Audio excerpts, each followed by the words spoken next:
தந்தி தொலைக்காட்சி நேயர்களுக்கு வணக்கம். நல்லதை சொல்வோம், நல்லதை செய்வோம், நல்லதே நடக்கும். ஒரு வாழ்க்கையில் நல்லது நடக்க வேண்டும் என்று சொன்னால் நல்லதை சொல்ல வேண்டும், நல்லதை செய்ய வேண்டும். அந்த அடிப்படையில் இன்றைக்கு 20/1/2016 புதன்கிழமை ரோகிணி நட்சத்திரம் இரவு 9:08 வரை, பிறகு மிருகசீஷம் நட்சத்திரம். இன்றைக்கு சர்வ ஏகாதசி. விஷ்ணுவை வழிபட்டு உங்கள் விருப்பங்களை எல்லாம் நிறைவேற்றிக் கொள்ள வேண்டிய நாள். இன்றைக்கு நீங்கள் கிரக நிலைகளை பார்த்தால் சர்ப்பதோஷத்தின் அடிப்படையிலே இருக்கும்.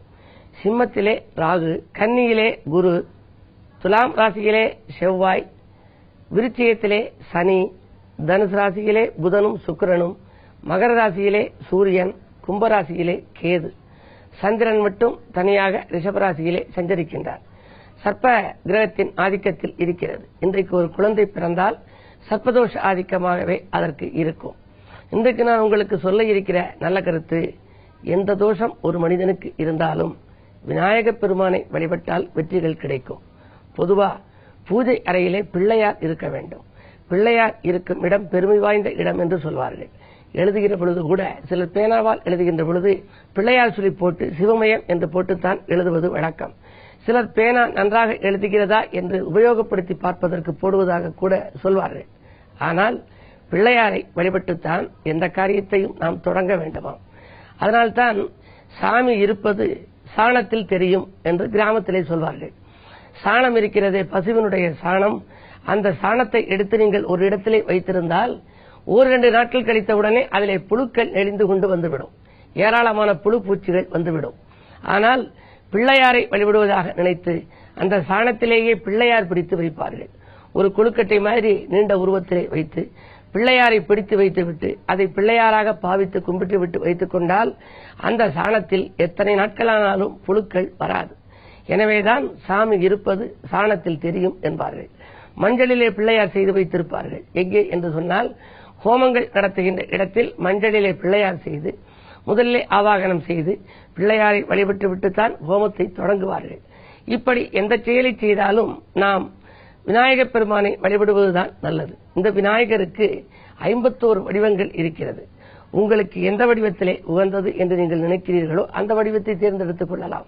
முருகப்பெருமான் என்று சொன்னால் சிலருக்கு பாலமுருகன் ஒத்து வரும். சிலருக்கு யாமிருக்க பயமேன் என்று சொல்லுகிற அந்த முருகப்பெருமானுடைய படம் ஒத்து வரும். சிலருக்கு திருமண கோலத்திலே இருக்கிற முருகன் ஒத்து வரும். சிலருக்கு திருப்பரங்குன்றத்திலே இருக்கிற முருகன் ஒத்து வரும். சிலருக்கு திருச்செந்தூரிலே இருக்கிற செந்திலாண்டவன் ஒத்து வரும். சிலருக்கு ஒற்றை முருகன் ஒத்து வருவார். சிலருக்கு மயிலேறி பறந்து வரும் முருகன் ஒத்து வரும். அவரவர்களுக்கு எப்படி முருகப்பெருமான் படம் ஒத்து வருகிறதோ அதுபோல இந்த விநாயக பெருமானுக்கும் 51 படங்கள் இருக்கின்றன. ஒன்று லட்சுமி கணபதி, சித்தி விநாயகர், செல்வ விநாயகர் என்று ஏராளமான விநாயகர்கள் இருக்கின்றன. எல்லாவற்றிற்கும் மேலாக உள்ள பிள்ளையார் கற்பக பிள்ளையார் என்று சொல்லி பிள்ளையார் பட்டியலே இருப்பது மட்டும்தான் வடக்கு திசை நோக்கி இருக்கிறது. நாம் வீட்டிலே பூஜை அறையிலே பிள்ளையாரை வைத்து கும்பிட்டால் கிழக்கு நோக்கி வைக்க வேண்டும். கிழக்கு பார்த்து பிள்ளையாரை வைத்தால் கீர்த்தி நமக்கு அதிகரிக்கும். அதே நேரத்திலே பிள்ளையார் பட்டி பிள்ளையார் என்று எடுத்துக்கொண்டால் வடக்கு நோக்கி வைக்க வேண்டும். வடக்கு நோக்கி வைத்தால் தான், வடக்கு என்பது குபேர திசை. அங்கே இருக்கிற பிள்ளையார் கையிலே சிவலிங்கம் இருக்கும். சிவனை பூஜித்த தோற்றத்தோடு அங்கே இருக்கிறார். கடந்த புத்தாண்டு அன்றைக்கு 2016ஆம் ஆண்டு பிறந்த நாள் அன்றைக்கு முதல் தேதியில் சுமார் 9 லட்சம் பக்தர்கள் அங்கே வந்து குவிந்திருந்தார்கள். காரணம், கேட்டவர்களுக்கு கேட்ட வரத்தை வழங்குகிற விதத்திலே அந்த கற்பக விநாயகர் வீற்றிருக்கின்றார். அப்படிப்பட்ட பிள்ளையாரை ஔவையார் ஒரு முறை கும்பிட்டுக் கொண்டிருந்தார். அவரோடு கூட சேரமான் பெருமாள் நாயனார் மற்றவர்கள் எல்லாம் மேலே சிவபெருமானை பார்ப்பதற்காக அங்கே மலைக்கு சென்று கொண்டிருந்தார்கள். கையிலேயங்கிரிக்கு சென்று கொண்டிருந்தார்கள். இந்த ஔவையாரை பார்த்து சொன்னார்கள், நீ சாமி கும்பிட்டுக் கொண்டிருக்கிறாயே, எங்களோடு வந்தால் உன்னையும் கூட்டிக் கொண்டு சென்று விடுவோம் என்று சொன்னார்கள். உடனே ஔவையார் சொன்னார், நான் பிள்ளையாரை கும்பிடுகின்றேன், பொறுமையாகத்தான் கும்பிட வேண்டும். கும்பிட்டு முடித்த பின்னால் நான் வருகிறேன், நீங்கள் எல்லாம் போகலாம் என்று சொல்லிவிட்டார். சில பேர் நம்ம வீட்டுக்கு வருவாங்க, உங்களையும் நாங்க சேர்ந்து இந்த ஊருக்கு கூட்டிட்டு போறோம்னு சொல்லுவாங்க. வீட்டுக்கு வந்த போது நம்ம புறப்படுறதுக்கு கொஞ்சம் லேட் ஆயிடும். ஏதாவது சில வேலைகளை பார்த்து கொண்டிருப்போம், இல்லை அலங்காரங்கள் செய்து கொண்டிருப்போம். சரி நீங்க போங்க, நான் மெதுவா வர்றேன் அப்படின்னு நம்ம சொல்லுவோம். அதே மாதிரி ஔவையாரும் சொன்னார், இந்த பக்தர்களை எல்லாம் நீங்கள் கையிலேயங்கிரிக்கு செல்வதாக இருந்தால் செல்லுங்கள், நான் விநாயக பெருமானை வழிபாடு செய்கின்றேன், வழிபட்டு முடித்த பின்னாலே வருகிறேன்னு சொல்லி ஒரு பாடல் படித்தார்கள். சீதக்கிழவ செந்தாமரைப்பும் பாதச்சிலம்பு பன்னொழி பாடன்னு சொல்லி அந்த விநாயகர் அகவல் இருக்கே, சுமார் 200 வரி இருக்கும். அந்த பாட்டை படிச்சாங்க. படிச்சு முடிச்ச உடனே இந்த விநாயக பெருமான் என்ன பண்ணாரு, அவருடைய தும்பிக்கையினாலே இந்த ஔவையாரை தூக்கி கொண்டு போய் கையிலேங்கிரியிலே விட்டுட்டார். இவங்க எல்லாம் நடந்து வந்தவங்க அதுக்கு பின்னாலதான் வந்தாங்க. அதுக்கு முன்னாடியே அவை பாட்டி இருந்தாள். என்ன எப்ப நீங்க வந்தீங்கன்னு கேட்டாங்க. நான் பிள்ளையார கும்பிட்டேன், எனக்கு அவர் தும்பிக்கையாலே நீ தூக்கி கொண்டு வந்து இங்க வச்சு முன்னாடியே கொண்டு வந்து விட்டாரு அப்படின்னு. அது மாதிரி நாம் தெய்வத்தை மெதுவாக கும்பிட்டாலும் ஆறாமர கும்பிட்டு அதுக்கு என்ன மாதிரி பாடல் படிக்கணுமோ அப்படி கும்பிடுறோம் அப்படின்னா உடனடியாக நமக்கு நற்பலன்கள் கிடைக்கும். வேகமாக கும்பிடக்கூடாது, வேகமாக பிரகாரங்கள் வரக்கூடாது. அந்த வகையிலே இந்த ஆனைமுக பெருமான் என்பவர் எல்லா காரியங்களுக்கும் நமக்கு வெற்றி நடை போட வைப்பவர். நம்ம வீட்டில் நம்ம வச்சுக்கிறோம் அப்படின்னா ஒரு சிலருக்கு கல்யாணம் ஆகாது, பணம் அவர்களுக்கு வருவதிலே தடை இருக்கும். அவர்கள் என்ன மாதிரி உருவம் உள்ள பிள்ளையாரை வைத்துக் கொள்ள வேண்டும்? லட்சுமி கணபதினு ஒன்று இருக்கு. லட்சுமியோடு சேர்ந்த கணபதி அந்த படத்தை நீங்க வீட்டு பூஜை அறையிலே கிழக்கு நோக்கி வைத்து லட்சுமி கவசமும் படிக்கலாம், கணபதி கவசமும் படிக்கலாம். இப்படி லட்சுமி கணபதி படத்தை நீங்கள் இல்லத்திலே வைத்து பூஜை செய்தால் உங்களுக்கு செல்வ விருத்தி மேலோங்கி வரும், பணப்பற்றாக்குறை அகலும்.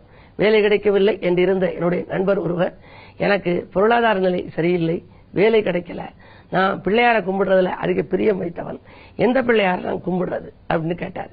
லட்சுமி கணபதி படத்தை நீங்க வீட்டுல வச்சு கும்பிடுங்க வச்சு கும்பிட்டாரு. அடுத்த இன்டர்வியூல கிடைச்சு ஒரு வாரத்தில் அவர் வேலைக்கு போயிட்டாரு.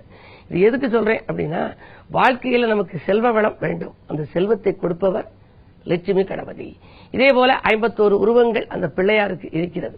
அவற்றை பற்றியெல்லாம் உங்களுக்கு தொடர்ந்து சொல்வேன் என்று சொல்லி இனி இந்திய ராசி பலன்களை இப்பொழுது உங்களுக்கு வழங்கப் போகின்றேன். மேசராசி நேயர்களே, உங்களுக்கெல்லாம் வீடு கட்டும் முயற்சிக்கு வித்திடுகின்ற நாள். விரயத்திற்கேற்ற வரவு வந்து கொண்டே இருக்கும். உங்கள் ராசிநாதன் செவ்வாய் உங்கள் ராசியை பார்க்கின்றார். தனாதிபதியாக இருக்கும் சுக்கிரனோ புதனோடு இணைந்திருக்கிறார். புதன் சகாய ஸ்தானாதிபதி.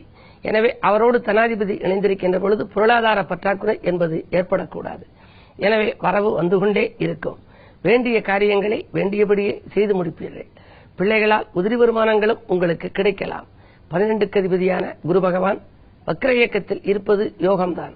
கெட்டவன் கெட்டிடில் கிட்டிடும் ராஜயோகம் என்பதனாலே உங்களுக்கு விரயம் எவ்வளவு வந்தாலும் கூட விரயத்திற்கேற்ற வரவு வந்து கொண்டே இருக்கும். ரிஷபராசினியர்களே, உங்களுக்கெல்லாம் சந்திரபலம் நன்றாக இருக்கிறது. உத்தியோக மாற்றங்கள் உறுதியாகும் நாள். உடன்பிறப்புகளை கொஞ்சம் அனுசரித்துக் கொள்வதுதான் நல்லது.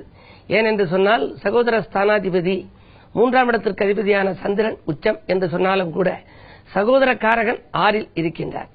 எனவே பகை பாராட்டாமல் அருகில் இருக்கும் உடன்பிறப்புகளை அனுசரித்துக் கொண்டால் ஆதாயம் கிடைக்கும்.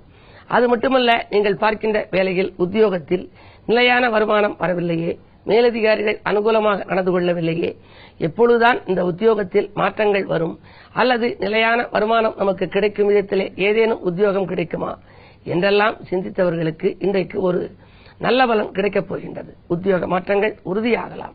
வரவு திருப்திகரமாக இருக்கும். இந்த நாள் உங்களுக்கு ஒரு இனிய நாள் தான். மிதுனராசினியர்களே, உங்களுக்கெல்லாம் பாசம் மிக்கவர்கள் பக்கபலமாக இருக்கும் நாள். பாதியில் இந்த பணி மீதியும் தொடரும். நேற்று பாதியில் அரைகுறையாக இந்த பணிகள் இன்றைக்கு மீதியும் தொடரப் போகின்றது. விரயஸ்தானத்திலே சந்திரன், தனாதிபதி 12ல் இருந்தால் தனவரவு வந்தாலும் கூட வந்த மறுநிமிடமே செலவாகிவிடும். எனவே பொருளாக மாற்றி வைத்தால் தான் அது சேமிக்க இயலும். 4ஆம் இடத்திலே குரு பகவான் வக்ர இயக்கத்தில் இருப்பது ஒரு வழிக்கு யோகம்தான். வாங்கல் கொடுக்கல்கள் ஒழுங்காகும். வரன்கள் வாயில் தேடி வந்து சேரும். திருமண முயற்சிகளிலும் வெற்றி கிடைக்கும். கடகராசி நேயர்களே, அஞ்சல் வழியில் அனுகூல தகவல் வந்து சேருகின்ற நாள். அத்தியாவசியமான பொருட்களை வாங்குவதில் ஆர்வம் காட்டுவீர்கள். வீட்டிற்கு தேவையான விலையுயர்ந்த பொருட்கள், வேண்டிய அத்தியாவசிய பொருட்களை எல்லாம் வாங்குவதில் ஆர்வம் காட்டுவீர்கள். தனாதிபதி சூரியன் 7ல் இருக்கின்றார். சப்தமஸ்தானத்தில் சூரியன் இருந்து உங்கள் ராசியை பார்க்கின்ற பொழுது வருமானம் போதுமானதாக இருக்கும். அரசியல்வாதிகளால் அனுகூலங்கள் கிடைக்கும். அரசு வழியில் எதிர்பார்த்த சலுகைகளும் உங்களுக்கு கிடைக்கலாம். சிம்மராசினியர்களே, உங்களுக்கு மாற்றுக் கருத்துடையோர் மனம் மாறுகின்ற நாள். இன்றைக்கு எதிரிகள் கூட உதிரிகளாக போவார்கள். மதிப்பும் மரியாதையும் உயரும். அரசியலில் இருப்பவர்களுக்கு நல்ல பொறுப்புகள் கிடைக்கலாம். பண தேவைகள் உடனுக்குடன் பூர்த்தியாகும். செய்தொழிலில் சிறப்பான லாபம் கிடைக்கும் நாள் இந்த நாள். கன்னிராசி நேயர்களே, உங்களுக்கெல்லாம் விட்டுப்போன வரன்கள் மீண்டும் வந்து சேரும் நாள். பல முறை வரன்கள் தேடி எதிர்பார்த்தும் வந்த வரன்கள் எல்லாம் விலகிச் சென்று விட்டனவே என்று கவலைப்பட்டவர்கள் இன்று மகிழ்ச்சி அடைவர். திருமண தடை அகலும், தெய்வீக சிந்தனை மேலோங்கும், வியாபார விரோதங்கள் விலகும். விரயஸ்தானத்தில் இருக்கக்கூடிய சூரியன் 5ல் இருக்கிறார். பிள்ளைகள் வழியில் எதிர்பாராத விதத்தில் விரயங்கள் ஏற்படலாம். இருந்தாலும் அவற்றை சுப விரயமாக மாற்றிக் கொள்ளுங்கள். பிள்ளைகளின் எதிர்கால கனவுகளை நனவாக்குவதற்காக எடுத்த முயற்சி வெற்றி கிடைக்கும். இன்று மாலை நேரத்தில் வரும் பயணம் மகிழ்ச்சிக்குரியதாக இருக்கும். துலாம் ராசி நேயர்களே, உங்களுக்கு சந்திராஷ்டமம். முன் யோசனையுடன் செயல்பட்டு முன்னேற்றத்தை காண வேண்டிய நாள். எதை செய்தாலும் கொஞ்சம் யோசித்து செய்வது நல்லது. முட்டுக்கட்டைகள் அதிகரிக்கும். எதை நீங்கள் செய்ய நினைத்தாலும் குடும்ப உறுப்பினர்களே உங்களுக்கு தடை செய்ய முன்வருவார்கள். சகோதர பாசம் குறையலாம். வரவை காட்டிலும் செலவு கூடும். கிழமை புதன் என்பதால் விஷ்ணுவை வழிபட்டு உங்கள் விருப்பங்களை நிறைவேற்றிக் கொள்ள வேண்டிய நாள் இந்த நாள். விருச்சிக ராசி நேயர்களே, வருமானம் இருமடங்காக உயரும் நாள். வாழ்க்கை தேவைகள் பூர்த்தியாகும்.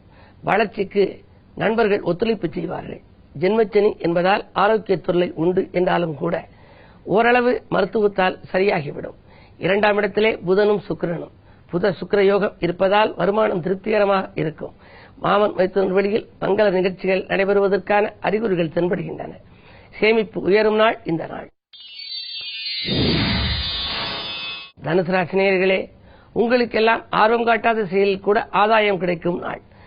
அது மட்டுமல்லாமல் அடுக்கடுக்காக நல்ல வாய்ப்புகள் வந்து கொண்டே இருக்கும். புத சுக்கிர யோகம் இருப்பதால் உங்களுக்கு இன்றைக்கு செயல்பாடுகளில் வெற்றி உண்டு. 9ஆம் இடத்திலே ராகு இருப்பதால் பணவரவு திருப்திகரமாக இருக்கும். 10ல் இருக்கும் குரு பதவி மாற்றத்தை கொடுக்க வேண்டும். எனவே இடமாற்றம், வீடு மாற்றம், இலாகா மாற்றங்கள் ஒரு சிலருக்கு வரலாம். வரும் மாற்றங்களை ஏற்றுக்கொள்ளுங்கள். மகர ராசி நேயர்களே, உங்களுக்கெல்லாம் பதவியில் இருப்பவர்களால் உதவிகள் கிடைத்து மகிழ்கின்ற நாள்.